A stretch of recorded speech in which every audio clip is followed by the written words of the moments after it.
Hi, I recently purchased the Nikon 35-70 f2.8 D lens. This lens is no longer manufactured, but I read on the internet about how remarkably good its quality is and its speed. Produces good bokeh or bokeh, as depending upon your preference how to pronounce that. This is a rather inexpensive lens for the speed, and so I read about that. It also has a macro feature at 35 millimeters, which is racked out, and then you twist and focus along this line here. But I thought how for a good price point, how attractive this lens is. So I found a copy, and I was a little concerned about it having a little play in the end of the barrel here. It hasn't seemed to affect the image quality or the focus of the lens, so I think it's, although it's a little disconcerting, it's not. It might be due to wear, and but it doesn't yet affect the function of the lens. I tried this lens out around the house, and I was really pleased with the results it was producing, and so I thought I had myself a great purchase.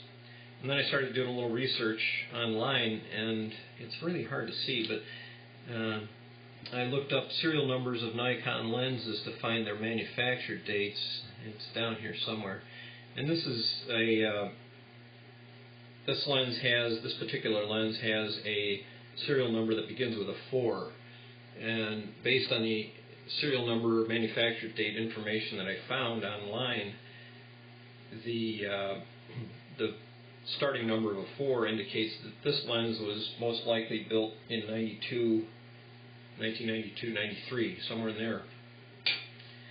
So this lens was, I think it was manufactured up into the mid-2000s as a D lens. So this was a very first production model of the D chip lens for this lens design, the 35-70.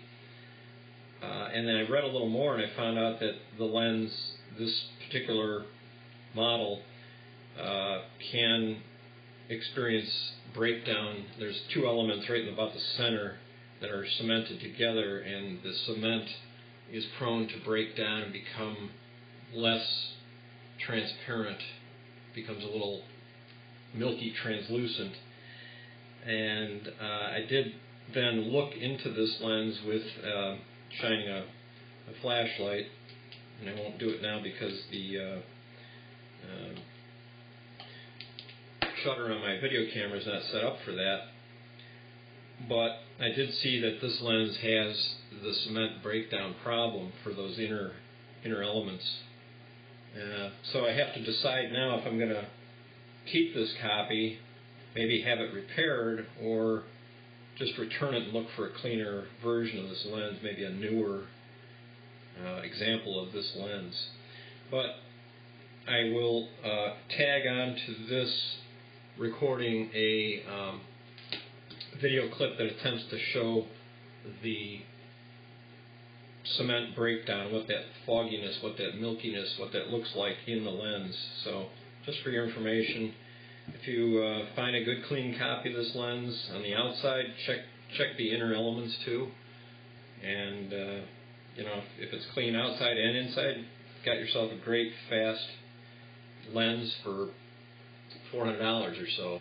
So take that into consideration when you're shopping for this lens, and good luck. For example, I'm showing you the inside of a clean lens. It's not perfect. There's some dust. Dust doesn't affect the image quality, but what you want to look for is that the lens elements are clear or transparent. And you should see that this example, this lens, has clear elements. There's some dust in there, but don't worry about that.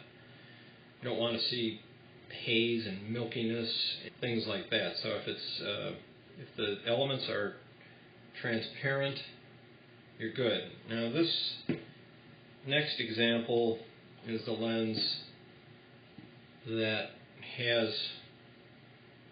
milkiness, cloudiness,